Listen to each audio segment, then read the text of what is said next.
أهلا بكم مشاهدي العربية إلى هذه المقابلة الخاصة من أذربيجان وتحديدا من باكو مع الرئيس الأذري إلهام علييف. هذه المقابلة التي تأتي بعد اتفاق السلام الذي وقع بين أرمينيا وأذربيجان برعاية الولايات المتحدة، والذي أنهى صراع عمره من عمر انهيار الاتحاد السوفيتي. هذه الاتفاقية التاريخية سنتحدث عنها اليوم مع الرئيس الأذربيجاني، وأيضاً عن دور أذربيجان صلة الوصل بين الشرق والغرب، وعن التطور الاقتصادي الكبير الذي حصل في هذه المنطقة، وعن دوره في دول القوقاز. كل هذا مع الرئيس الأذربيجاني إلهام علييف. أهلاً وسهلاً بك فخامة الرئيس إلى هذه المقابلة على قناة العربية. Very good to see you. Welcome to Azerbaijan. Thank you. فخامة الرئيس، اسمح لي إلى أن أبدأ من ما وصفته بالاتفاقية التاريخية التي وقعت مع أرمينيا برعاية الولايات المتحدة وتحديداً الرئيس ترامب. إلى أي مدى هذه الاتفاقية سترسخ السلام بين البلدين؟ Well, I think what happened in Washington on the 8th of August is actually the end of confrontation and end of standoff. We've been for a long time at war with Armenia. It was Armenia which occupied Azerbaijani territory since the beginning of the 90s. And at that time, Azerbaijan was very weak. We didn't have army. And Armenia had external supporters who supported them in occupation of Azerbaijani territories. So almost 20% of our territories were occupied by them, and we had 1 million refugees. So at that time, it was one of the highest ratio per capita. Population of Azerbaijan was 8 million, so 1 million were homeless. The First Karabakh War ended in 1994 by ceasefire, and we were engaged in the series of endless and, as we've seen, useless negotiations, which lasted until 2020. When the Second Karabakh War started and we liberated our internationally recognized territories. Almost 5 years ago, during the 44 years liberation war, Azerbaijan restored justice, international law, and its dignity, and returned our lands. So after that, there was a certain vacuum in the process because at that time mediators didn't know what they should do next. And it was again Azerbaijan which offered to start a peace process with Armenia. Again, we initiated the format of negotiations. We introduced the draft of peace agreement. And actually, what was initialed in Washington on 8th of August was based on Azerbaijani version of how we see interstate relations between Armenia and Azerbaijan should be framed. So negotiation lasted, as I said, for several years and ended in Washington with great support from President Trump and his team. So actually, I think that this is the end of conflict, end of war. Formally, the peace agreement was not signed for one particular reason, that there is still provision in Armenian constitution which puts under doubt Azerbaijan's territorial integrity. So they will make amendment, as far as we understand, and as soon as this amendment to constitution is done and territorial claims to Azerbaijan are deducted from the constitution, the formal peace agreement will be signed. But the fact that Azerbaijan and Armenia in White House, in front of President Trump, initialed this document means that it's the end of war which lasted in stages for more than 30 years. And it opens absolutely new opportunities for the region of Southern Caucasus and for a broader region of Central Asia and Middle East.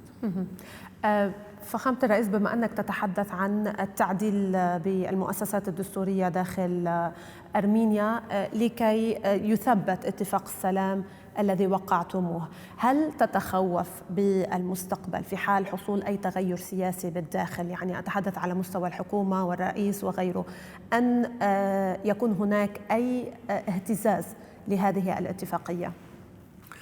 It's difficult to say. I can only guess. I hope that nothing will interfere into the process. But again, I don't have 100% guarantees because I'm not well aware about the internal politics of Armenia. We know that next summer they will have a parliamentary elections. We know that they're working on the draft of new constitution. But if there is a strong external interference, yes, we may think that something can break what has been agreed, but that will be very harmful for Armenia itself, because no matter who signed the documents in Washington, they were signed on behalf of Armenia by Armenian leader. And if something happens there with respect to the changes, and they will step back from what has been signed, that will seriously deteriorate relations between Armenia and United States, and not only United States, but international community supported this process. European Union supported, Turkey supported, our friends in Arab countries supported. So the whole international community were positive with respect to that. So breaking this arrangement means to go against the entire world and what they will earn. For Armenia, what was signed in Washington is a guarantee for peace and for stable development. I spoke a little bit about the First Karabakh War, but you know, in order to illustrate what happened to us, probably we will need days and months. There was an ethnic cleansing, there was a Khojaly genocide, innocent people were killed. We still have more than 3,000 people missing. And there was a strong emotional feelings here in Azerbaijan. Even when the war of 2020 ended with our victory, still there were people in Azerbaijan who demanded revenge. But I told at that time when I addressed the people that we took revenge on the battlefield. We will not do to them what they've done to us, because what they've done to us were war crimes. So what I'm trying to say is that if any future government of Armenia, no matter when this government or if it comes to power, will put under doubt what has been signed in Washington, then Armenia will face serious complications. Because the balance of powers in the region is absolutely in our favor from all points of view. I think it's obvious to everyone. And if Armenia would again put under doubt our territorial integrity, we will respond adequately. The importance of what has been signed in Washington is that both sides recognize territorial integrity of each other and will plan their future interaction based on this fundamental thesis of international law. So if they stop recognizing our territorial integrity, we will do the same with their territorial integrity, and who will win and who will lose, I think it's a rhetoric question. So I think that there'll be enough wisdom and reasonable approach from any future Armenian government not to put under doubt what we agreed in Washington. And again, it's agreement between two states. It's not agreement between Pashinyan and myself. Sure.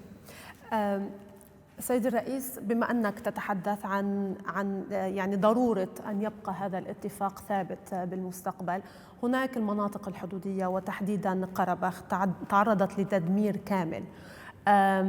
هل ستتم إعادة أعمارها؟ هل ستبدأون بهذا المشروع؟ كيف؟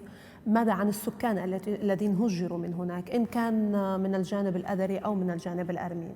وهل انتهت اتفاقية مينسك، يعني اتفاقيات مينسك التي كانت ترعى السلام بين البلدين بين أرمينيا وأذربيجان، هل انتهى مفعولة مع هذه الاتفاقية التي وقعت بالولايات المتحدة؟ Yes, this solution of the Minsk group was one of the conditions which Azerbaijan put forward in the very first stages of negotiations, and our logic was based on the fact that when Minsk group was created by OSCE in 1992, it was created to address the Karabakh conflict. So when Armenia officially recognizes Karabakh as part of Azerbaijan, and when they say that the conflict is over, that means that the legal existence of Minsk group is absurd. And if they insist on keeping it alive, that means that they still have territorial claims to Karabakh. So that was the logic which was the basis for our position. And it took us a lot of time and effort to persuade Armenia to agree that both sides should write a letter to OSCE in order to dissolve the Minsk group, what happened in the presence of President Trump. So now the process has started, and that will be the legal death of Minsk group, because it's already dysfunctional for almost 5 years. With respect to IDPs, during the First Karabakh War, there have been no Armenian IDPs, because Azerbaijan did not occupy territory of Armenia. They occupied our territory. That's why we had so many refugees and IDPs which lived in difficult conditions during these years. We introduced the program of the resettlement even during the times of occupation, because absolute majority of them lived in tent camps for more than a decade. So we started to abolish tent camps as soon as I became president, and we finished that process in 2007. Mm-hmm. But still, tens of thousands of them lived in very poor conditions. So now the process of return, based on the program which is called the Program of Great Return, have started. And we already settled more than 50,000 people in the liberated territories. And the process is continuing. There have been two major impediments. First, landmines. Armenians have planted more than 1 million landmines during the times of occupation. And after the Second Karabakh War ended in November 2020 until today, we have almost 400 casualties. More than 70 killed, and the rest severely injured because of the landmines. So these landmines do not allow us to have a broad, large-scale reconstruction process, because we need first to provide safety. And second, there was a total destruction of infrastructure in Karabakh. Our cities and villages were leveled to ground. Sanitation, water supply, electricity, railroads, highways, all was totally ruined. So we spent most of our money in these first years of reconstruction to build infrastructure, and in parallel to build villages and cities.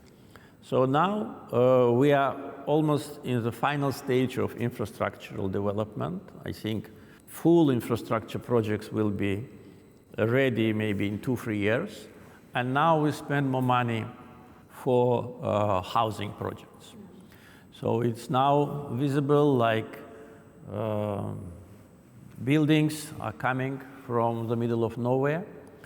And our plan is to provide decent housing conditions, jobs for all the former IDPs, and the process has started. As I said, more than 50,000 already live on their ancestral lands. سيدي الرئيس، يعني أيضا من الشيء الأساسي الذي خرج عن هذا الاتفاق هو تطبيق الحلم الأذري بتدشين ممر زنجيزور والذي أصبح اسمه ممر ترامب. بداية، لماذا ممر ترامب؟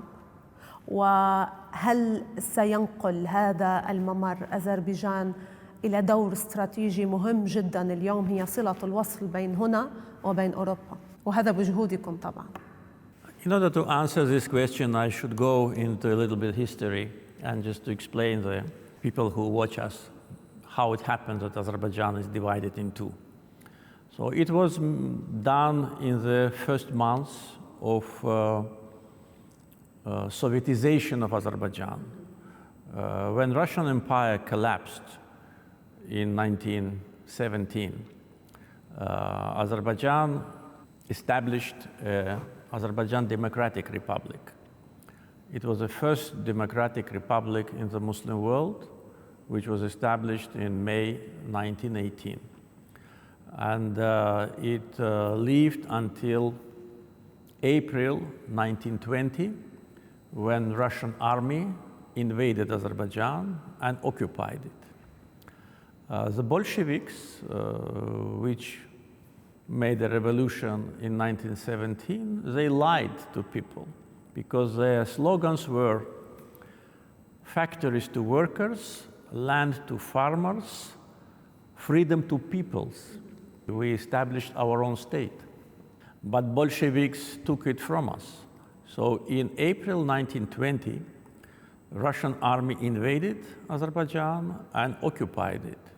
In November 1920, just several months after that, Soviet Russian government decided to take Zangezur, we call it Western Zangezur, from Azerbaijan and to give it to Armenia.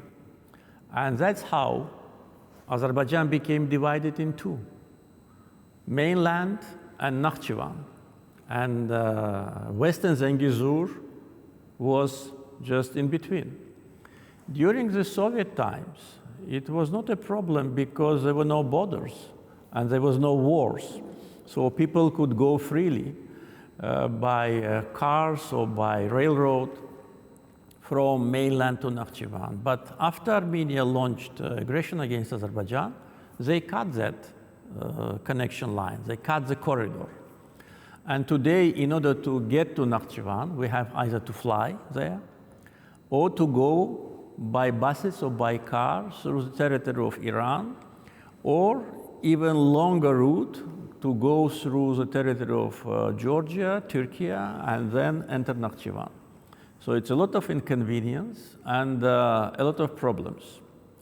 So after Second Karabakh War ended with our victory, we could have taken that part by force. At that time, Armenian army was totally demoralized.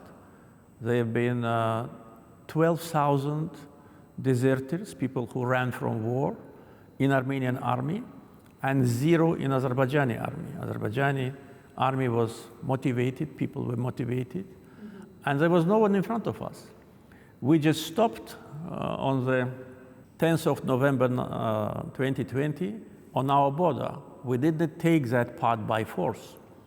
But we told Armenia that they cannot block us from communications with Nakhchivan. So for almost 5 years, we've been negotiating with them about these connectivity lines. In the meantime, we started to build railroad towards Armenian border to connect it with Nakhchivan, and started to build highways. Highway project probably will be ready next year, as well as a railroad. But during this almost 5 years of negotiations, Armenia was not demonstrating constructive approach with respect to our demands or legitimate requests. So when President Trump and his team started to be involved in the process and wanted to facilitate, so our message to them was, without Zangezur corridor being operational and being safe so that Azerbaijani citizens can go safely this 40+ kilometers route there must be strong security guarantees. There must be international security guarantees. So only security guarantees from Armenia will not be enough. So Trump's administration accepted this legitimate concern with a proper attitude, and that's how it turned into TRIP, Trump Route for International Peace and Prosperity. So now when President Trump gave his name to Zangezur Corridor, I'm sure that it will materialize very soon. From point of building the physical infrastructure, I mean the railroad, it should not take long time because it's only 42 kilometers. If we were to build it, we would have done it in 1 year. Maybe for Armenia, it will need some more years because we have more experience in building railroads. By American investors? It is not yet decided, but yes, it is possible to be done by American investors. Actually, for us, it doesn't matter. For us, important is that it is built, and important is that there is international security guarantees. In other words, when Azerbaijanis travel from Nakhchivan to mainland and backwards, they should not feel discomfort. They should not be afraid of their security, taking into account the long-lasting standoff and the hostility. So now I think it is very close to be implemented, and it's now for Armenia to do their part of the job. As far as we're concerned, again, I'd like to say that all infrastructure to connect two parts of Azerbaijan on our territory is now being implemented. But it's not only about connection to parts of Azerbaijan, it's about building a new transportation line. Today, the Middle Corridor, one of its branches, which goes across the Caspian from Asia, goes from Azerbaijan to Georgia, to Turkey, and then to Europe, and also to Georgian seaports. This is the only way how to connect Asia with Europe through Azerbaijan. So Zangezur Corridor or TRIP will give alternative. So the second corridor will go through the territory of Armenia. And this is a benefit to Armenia. And I was trying to deliver this message to my Armenian colleagues that they will eventually become a transit country.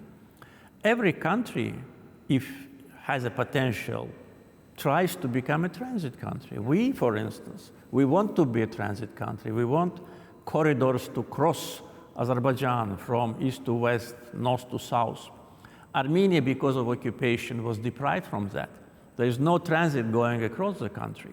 So with Zangezur Corridor, Armenia will get transit fees from transportation, and taking into account that the volumes of cargoes from Asia to Europe through Azerbaijan is growing year after year, I'm sure that the Zangezur Corridor will be important transportation link which will connect the continents.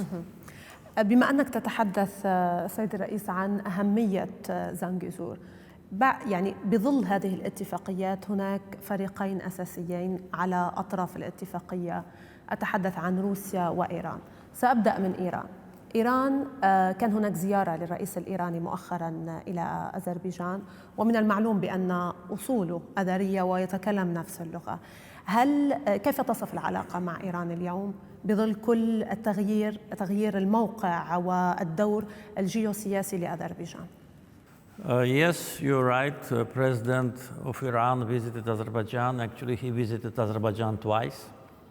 First, on official visit, and second, he attended the summit of Economic Cooperation Organization in liberated Karabakh in the city of Khankandi. And we established very good working relations with him. Yes, you're absolutely right. He's Azerbaijani. He's the same blood as I am. We speak the same language. We don't need interpreters. And actually, he demonstrated here during one of the public events his knowledge about Azerbaijani poetry, and he doesn't need any notes. He's a very talented person. So it's That's interesting. yeah. هذا شيء ملفت. Yeah. So this is really a good opportunity, and I think our personal relations and relations between his administration and my administration are very constructive and very friendly. And with respect to official position of Iran towards the new development, we consider it as very reasonable and very positive. When I say official position, I mean the position of president and foreign minister. This is official position. The other positioning is Other, well, we are basing our policy based on those politicians which have been elected by the people of Iran and which have a mandate to implement their duties, and these are president. There have been certain voices of some former officials which now are named like advisors. I don't know what kind of advisors they give. Immediately that reaction was very... Talk about the advisors of the Murshid and yes, some other advisors. Yes. So this position for us is not important at all. It has zero importance to us because our interstate relations are between the governments, between the presidents, between foreign ministers. Therefore, we totally ignore these false narratives which have been articulated by so-called advisors. So for us, everything is clear. Position of president is absolutely reasonable and is based on the fact that Zangezur corridor is not in any way a threat to Iran. There have been a lot of rumors in some media, in some internet sites, that Azerbaijan is planning to occupy Zangezur. Azerbaijan is planning to cut Iranian-Armenian border, and that was absolutely false. We didn't have such an intentions. Again, if we wanted to do it, we would have done it. In November 2020, it was very easy to do. And throughout all these 5 years, it was very easy to do. It's only 40 kilometers. Just from military point of view, it will take not much time. Just from both sides you come, from Nakhchivan and from mainland, and you take it. Azerbaijan has the power, the yes, military power to do it. Of course. And everybody knows it. And even those who give bad advices, they know it, that we have this power. We didn't do it because we are not aggressors. We are not a country which occupies. We are people and country which liberates. That's what we've done. And our war was a just war, was a liberation war. No. Was war on our soil, a war of restoration of justice. So from this point of view, I think that all these rumors that we were planning to cut Armenian-Iranian border now are absolutely groundless. Everybody knows that. By the way, during this 5 years' time, when Armenia was blocking the opening of Zangezur corridor, we agreed with the Iranian government, again, government to government, to build a bypass on Iranian territory. And it was called Araz corridor, by the name of the river Araz. So Azerbaijan already invests a lot of money in building the bridge over the Araz river to bypass Armenia. So if you look at the map, you'll see it's not difficult to do. You just come to the Armenian-Azerbaijani border and then make a turn to the left, build a bridge across the river, and go 40 kilometers on Iranian territory, and then enter Nakhchivan again. So this project is already in the phase of implementation. So when corridor through Armenia is opened, so we will have two ways. We will have more opportunities to deliver cargo. One way through Iran, another way through Armenia.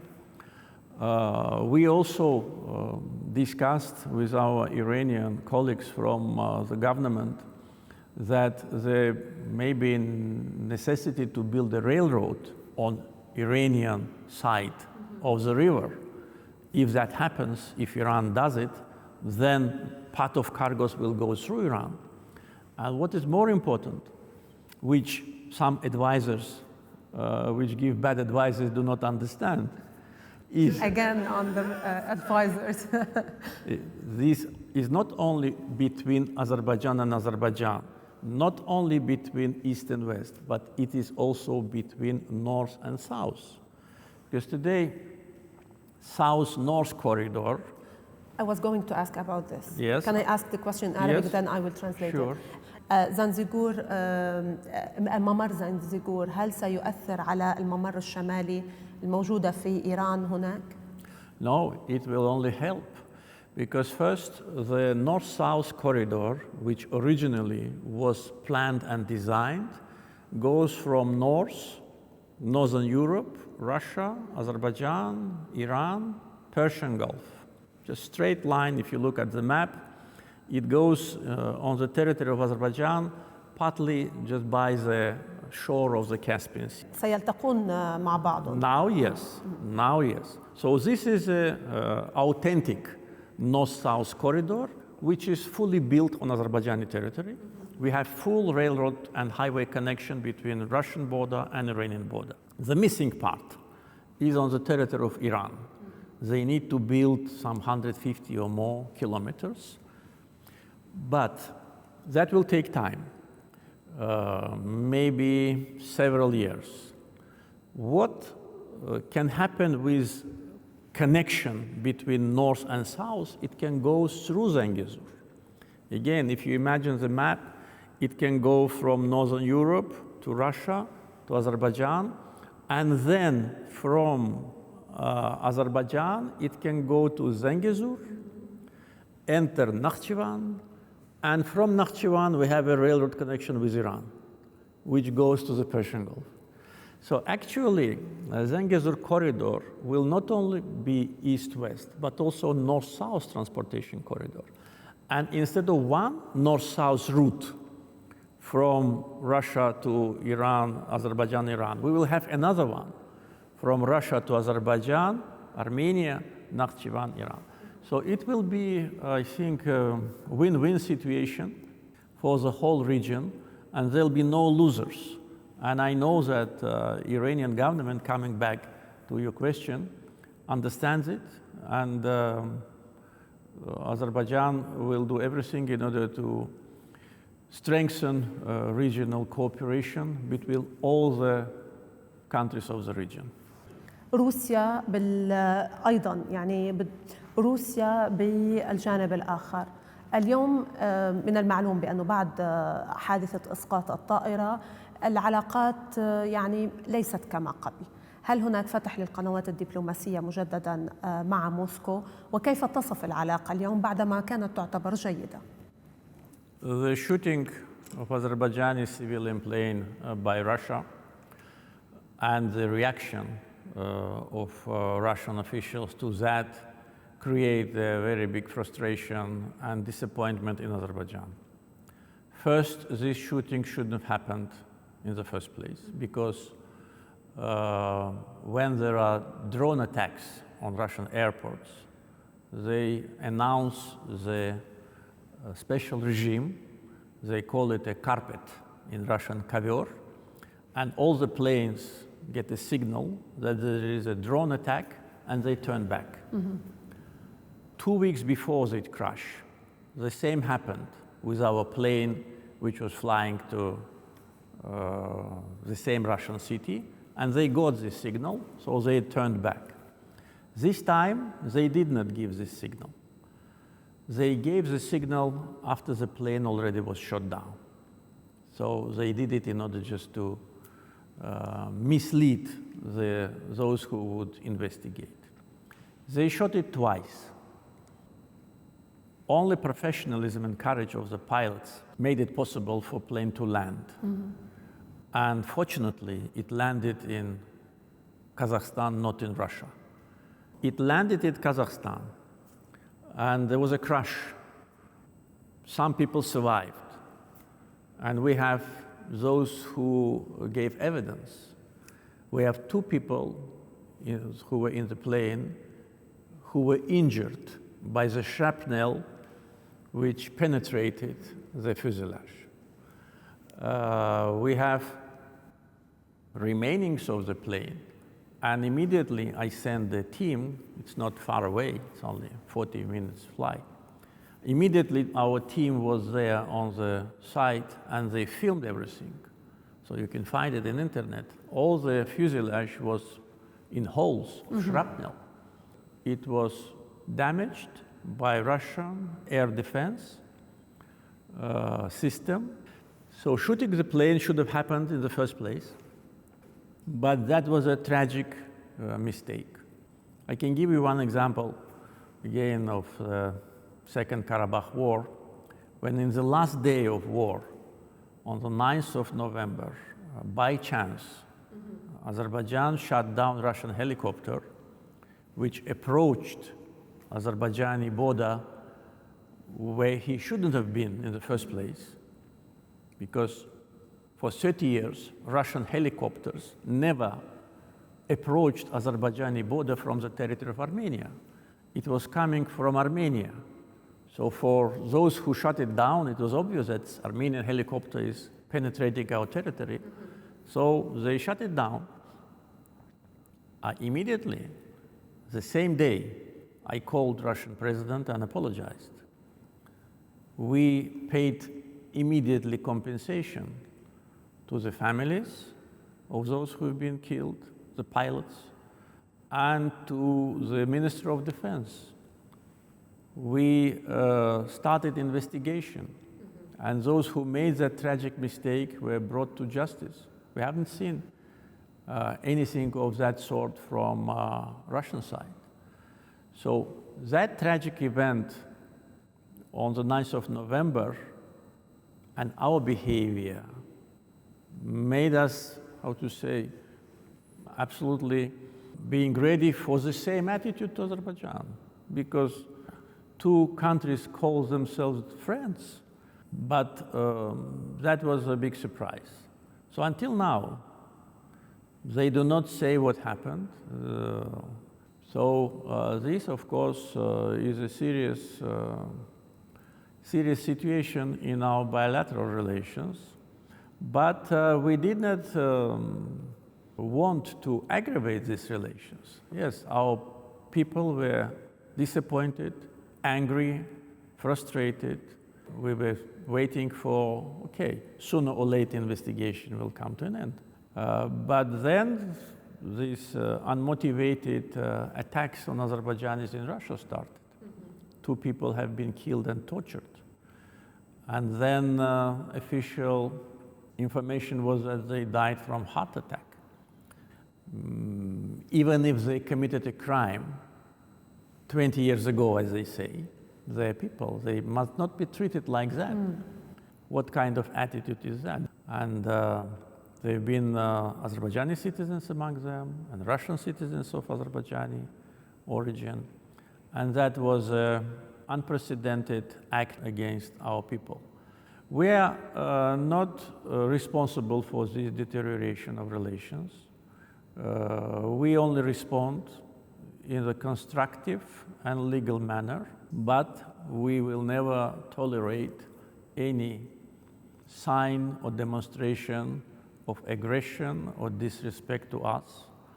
After all this, it's just a quick question. After all this attitude, I mean Russian attitude, are you afraid from any Russian movement in the area to stop what Azerbaijan is trying to do? I mean, on geographical level, on in the corridor and everything. Well, they have their military base in Armenia with several thousand military personnel. At the same time, Armenian border with Iran and Turkey are protected by Russian border security. There is not a single Russian soldier on Azerbaijani soil. Yes. So what may happen in Armenia, I don't know. But I don't want to think about this negative scenario. Yes. Let me switch into something in the Middle East since I'm coming from the Middle East. سأنتقل إلى الشرق الأوسط. لعبتم دور الوساطة بين سوريا وإسرائيل، وأيضاً أنتم اليوم معنيين بملف أساسي بسوريا هو موضوع مد الغاز من أذربيجان إلى سوريا. بداية، هل هناك أي جديد بدور الوساطة بين السوريين وبين الإسرائيليين لتخفيف حدة يعني المواجهة هناك وما يحصل على الأرض؟ وماذا عن مد الغاز؟ Well, I think that there are chances for normalization of relations between Israel and Syria. First, I'd like to come to your comments about natural gas to Syria. You know, we didn't have any relations with the government of President Assad for more than a decade. They treated Azerbaijan in a very unfair way. In our confrontation with Armenia, they took Armenian side, which for us was very strange, because we enjoyed a very strong support from Muslim countries during the years of occupation. And Islamic Cooperation Organization always supported us. So Azerbaijan is a country which highly values the principles of Islamic solidarity. So aligning with Armenia against Azerbaijan, aligning with a country which demolished mosques and kept pigs and cows in mosques, for us was unacceptable. So both sides, the team of President Assad and our team, cut all the contacts. So for more than a decade. So when the new government in Syria came to power, we were very enthusiastic about that, and definitely we supported that. And I had a meeting with Ahmed al-Shara in Turkey this April and invited him to visit Azerbaijan, and he came on an official visit. And we started to provide humanitarian assistance to Syria. I sent a big team to Syria, led by the Deputy Prime Minister, to see how we can be helpful, what we can do. We only want peace for this country, for these people who suffered for so many years. And we want that they live in peace and to see development there. So this started. And then the issue of shortage of electricity came to our attention, and we started to think how we can be helpful. And we had a trilateral and even quadrilateral arrangement between Azerbaijan, Syria, Turkey, and Qatar in order to help Syria with natural gas, to convert it into electricity. So the ceremony of the beginning of that process took place on the 2nd of August. Azerbaijani gas through Turkey is coming to Syria, and Qatar government was so generous to provide funds for that. So far, we agreed about 1.2 billion cubic meters of natural gas to Syria, but their demands are higher. So in the future, we can increase the volume of gas so that they have less shortages. In the meantime, negotiations between officials from Israel and Syria took place with our mediation. We want peace around us. We, as a country and people who suffered from aggression, from war, we understand what it is to be refugee, what it is to be homeless, not to have gas, electricity, water, or food. So we actually became already for many years a donor country. We provide financial support, humanitarian support to almost 80 plus countries. So our goal was only to help to have normalization and to create a predictable situation between Israel and Syria. And if we helped a little bit, we are happy with that. We see that there is a potential for normalization, and that will bring additional elements of peace and predictability to the But Middle East. Israel, they agreed on having this normalization while respecting the unity of Syria? Yes, definitely. Azerbaijan, as a country which suffered from violation of territorial integrity, supports territorial integrity of all the countries. And our position on that is straightforward. And again, coming back to what we discussed about Azerbaijan-Russian relations, we, from the very first days of Russian invasion to Ukraine, supported Ukraine's territorial integrity and continue to support it. And of course, unity and territorial integrity of Syria is number one precondition for any kind of relationship. And not only legal unity and control of the boundaries, but physical unity. The country must have a centralized system, or at least a system which operates and functions with respect to political institutions. We are strongly against any forms of separatism, whether it was in Karabakh or in Syria or in any other place of the world. طبعا يعني رأينا ذلك بكل ما قامت به أذربيجان بقيادتكم بدورة خارج وبدور الوساطة، دائما تشددون على هذه النقطة. فخامة الرئيس، أيضا من الوساطات التي دخلتم فيها الوساطة بين إسرائيل وبين تركيا.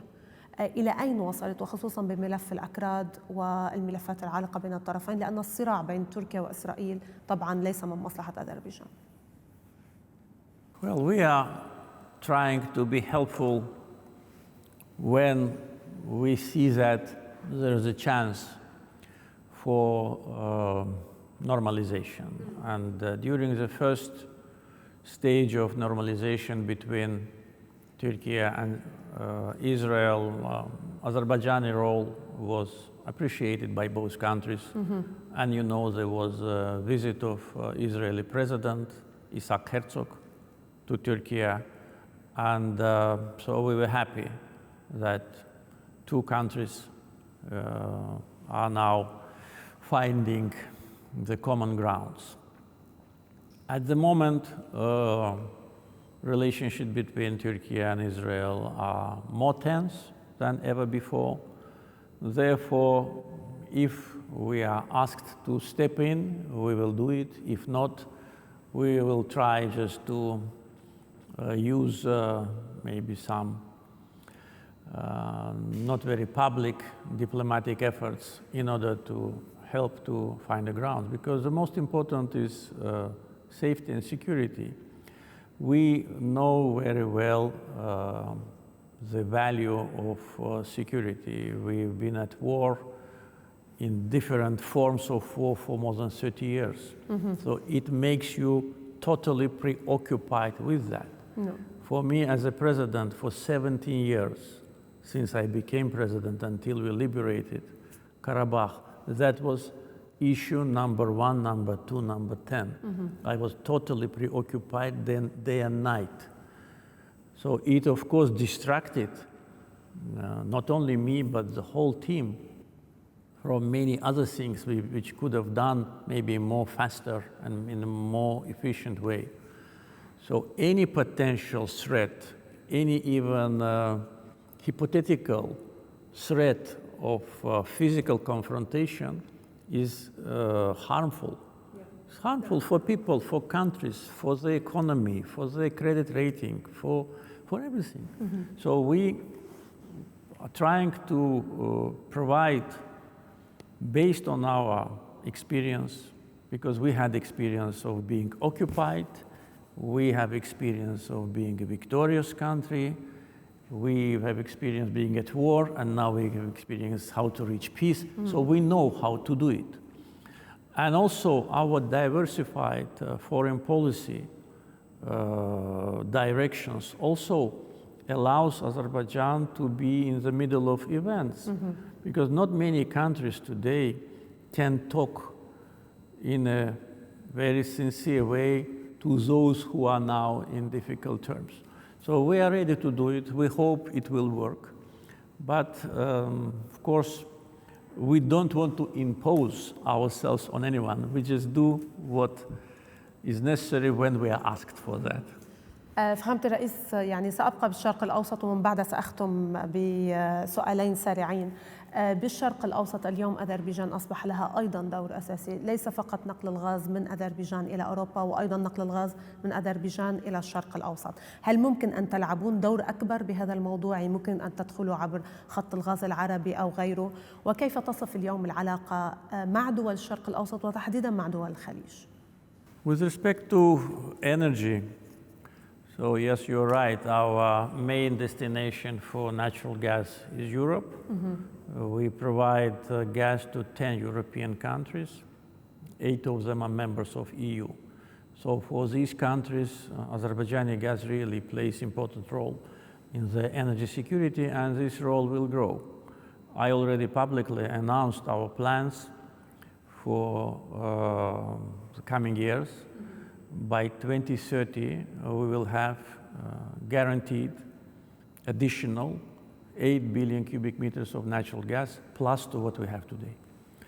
And the question is how to use it, in which direction. And of course, entering Middle East with our natural resources is a first experience for us.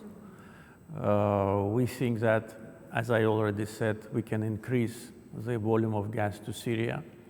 And also, we can provide gas supplies to other countries through Arabian gas pipeline or through other means, through swaps. Also, we are trading energy resources. We are not only selling our own oil and gas, but we are working as an international trader. So our potential is bigger than one can imagine. So from this point of view, I think it's an important factor. With respect to relationship with countries of Middle East, primarily with members of Gulf cooperation countries, are very good, very friendly, and very result-oriented. We have a very strong partnership with these countries, and by the way, our main investors in renewable energy are companies from UAE and Saudi Arabia. So they are our main investors. They already are investing now. And by the way, our renewable potential also should not be underestimated. By 2030 again, based on the signed contracts and investments from primarily UAE and Saudi Arabia and China, we plan to have 6 gigawatts of solar and wind energy. Plus, we are actively building the hydropower stations in Karabakh. Already almost 300 megawatts we already created. So this is important part of relationship between Azerbaijan and members of Gulf cooperation country, because we have fossil fuel, and also we work actively on renewables. And together we can do many good projects. By the way, ADNOC, very important energy company from UAE, became a shareholder of one of our biggest gas fields in the Caspian. At the same time, our state company, SOCAR, became a shareholder of one of the projects in oil development in UAE. We really are now in the active phase of working on a broad investment portfolio. Political relations are excellent, so we concentrate on practical investment projects in energy, and not only.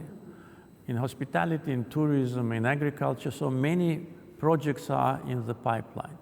For instance, one of the leading company of Saudi Arabia was selected by us as a partner in building the desalination plant here on the Caspian shore, which will provide a lot of opportunities for agriculture and also for people. So this is a big part of our foreign policy agenda. I would say one of the main priorities of our foreign policy, cooperation with the countries of the Gulf. بالإضافة إلى الدور الأساسي لأذربيجان اليوم بدول القوقاز، هل يمكن أن تلعب أذربيجان دور بتقريب أو انحسار الخلافات بين الأقليات أو بين الطوائف؟ يعني أتحدث عن السنة الشيعة وغير، نظراً للحساسيات الموجودة بالمنطقة. Well, you know, in Azerbaijani society of all faiths live as one family. And there was never any kind of division between different branches of Islam, I think. Not here, in the area, I mean. Yes, yeah. but for addressing... To have it as a platform, like yes. you are a mediator, and to have it as yes, a platform of communication between. Absolutely, you're absolutely right, but this is based on our experience. It is based on not only slogans, not only statements, because there can be many statements, but you need to look to the core of the issue, to look how these issues are being addressed in Azerbaijan. For us, first is national ethnic identity. Second is citizenship, or maybe also the first is citizenship, along with ethnic identity. And this sectorial issue for absolute majority of Azerbaijan is absolutely nowhere, even not on the 100th place. And Azerbaijanis, they are, as an ethnic group, they consist of representatives of different branches of Islam, but we all are united by our ethnicity, by our language, and by our state. And not only Muslims, representatives of other religions in Azerbaijan, they feel the same. What we've done here during the period of independence was to strengthen these positive trends. And it's one of the few countries where Shia and Sunni Muslims pray at the same time, at the same mosque, and we do not divide. And we think that the biggest threat to Muslim world is sectorial division. And those who advocate for sectorial division do the most harmful thing to the Muslim world. We must be united. We are Muslims, and for us, this is number one. Absolutely free from any foreign interference, because we had not only advocate for these values, we also had to protect ourselves ideologically from any kinds of penetration, from any kinds of attempts to spread the seeds of hatred between the Muslims. So this is highly valued in the Muslim world. And my numerous meetings with the leading religious leaders of the Muslim world demonstrate that in Muslim world, in political spectrum or in religious spectrum, there is a high appreciation of our role. So we demonstrate that it is possible, and we demonstrate the success story, and we demonstrate that there is a peace, stability, and comfort. So this is what people need. The people need to live in peace, to raise their children, to live happily, to have jobs, not to be afraid that the bombs will fall on their head, or someone will put a bomb in your, how to say. So we do many things on intercultural dialogue.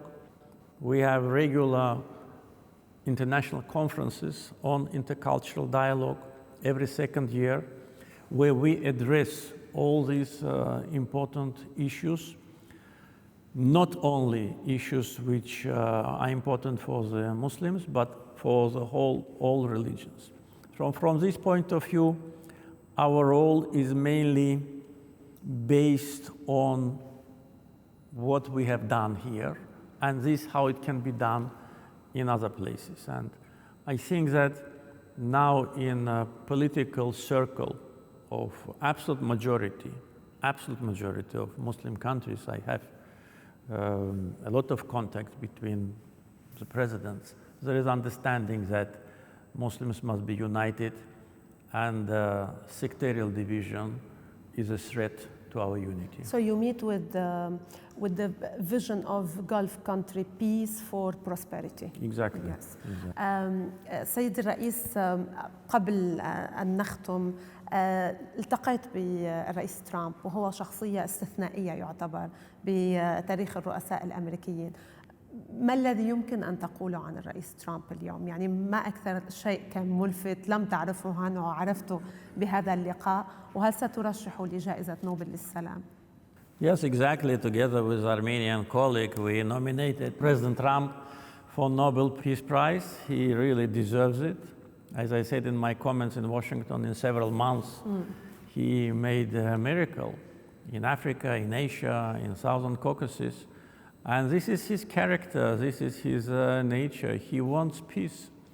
He is a person which is absolutely different from a traditional image of Western leader. He is very friendly, he is very generous. He was so generous to give all his gifts, even more that was planned. He really was a person who deserves a lot of credit. That was my first meeting with him, and but my attitude to him as a politician was always positive. Even during his first term, though at that time we didn't have a chance to meet. And especially when he was deprived from being elected by the electoral fraud of deep state representatives. They stole his victory. And what he is saying about putting an end to mail-in ballot is absolutely right thing to do, because American administrations always like to lecture the whole world how to live, how to build democracy, how That's to, so true. We all know that, how to address elections, but they themselves made the biggest election fraud against President Trump, depriving him from victory. So during that time when he was not a president, he behaved in a very decent manner. He demonstrated great courage and dignity, and to come back in America with all these frogs in the swamp, like USID, Radio Liberty, fake news like Washington Post, New York Times, Wall Street Journal, Newsweek, all of them were against him. All of them were demonizing him the same way how they demonized me, for instance. Not maybe the same level, but the same way, spreading rumors. هذا حصل that happened during Biden time when he insisted on keeping the 907. Yes, exactly. Biden reimposed 907. 907 was lifted in 2001. Why? Because they needed us in Afghanistan. They needed our sky, they needed our sea, they needed the railroad. We provided very important support to American logistics and transportation. So as soon as Biden ran away from Afghanistan, they reimposed the sanction on us. So can you be so unthankful? What we would think about you, and we cut all the relations with them. With Biden administration, it was zero. It was a disaster. So Trump is absolutely different. He is a person which not only, I'm sure, will make America again great, he will make America again to be admired, as we all did in all times, when America was a symbol of prosperity, of freedom, of development. He will do it, I'm sure. If he managed in 6 months to bring peace to so many locations, he will do it, but he has a strong resistance. The system is against him. And also what I'd like to underline, especially what touched me, was how he behaved during that assassination attempt. That cannot be played. No speechwriter, no political advisor can do it. That's how the person reacts. He's a brave man and great leader, and I am proud, really proud, that he treats me as a friend. فخامة الرئيس، بالختام السؤال الأخير، ما دور أذربيجان اليوم باتحاد الدول الناطقة باللغة التركية، وكيف ما هو دور أذربيجان في المستقبل بالقوقاز يعني الجوار ودول المنطقة؟ Well, organization of Turkic state has great potential now. Azerbaijan was always straightforward in strengthening this institution. It started as a kind of a group of countries, as a consultative group, as a council, but then it transformed. So it has a great potential. And our close relations with Turkey, which are now based on alliance declaration, which we signed with President Erdogan in Shusha in 2021, which makes us military allies and political allies from legal point of view. It's an important factor not only for both countries, but for the whole Turkish world. Last year we signed an alliance agreement with Uzbekistan and also with other members of Organization of Turkish States. We have strategic partnership agreements or declaration. So it's a big potential. We are united by our roots, which makes this organization unique. Because if you look at other international organizations, not all of them, or maybe I don't know which of them also is united by the common ethnic root. Yeah, we are different peoples, but we have all common, our roots coming from the Turkic ethnicity. We have growing population, which is also an important factor for every country. When it is supported by economic development, it is advantage. Sometimes it's disadvantage when countries are poor, but our countries, they are not poor. We have natural resources, not in every country, but in many. We have broad geography.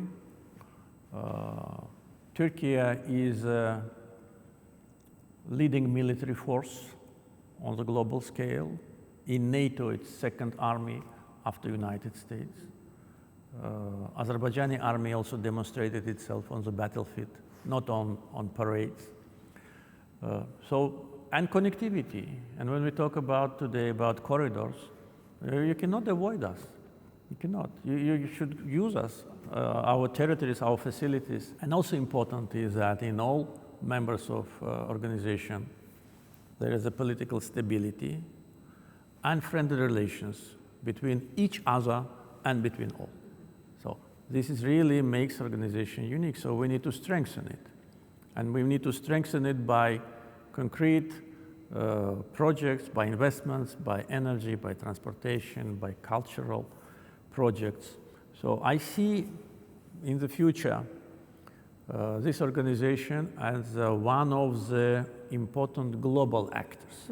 So our view is to transform it into a global actor which can play a role on international arena, which not only be preoccupied with our internal issues, but to play a stabilizing role on international arena, positive role, generating opportunities for the neighbors, and demonstrating that on such a huge geography, you can build a strong unity, which is not a threat to anyone, but which is an opportunity to many. بختام هذه المقابلة أود أن أشكرك جزيلا على وجودك معنا على قناة العربية وعلى كل ما تحدثت فيه اليوم بهذه المقابلة. شكرا لك. مشاهدينا، إلى هنا آتي إلى ختام هذه المقابلة الخاصة مع الرئيس الأذربيجاني إلهام علييف من العاصمة باكو. كانت معكم ليال الاختيار. شكرا لحسن المتابعة وإلى اللقاء.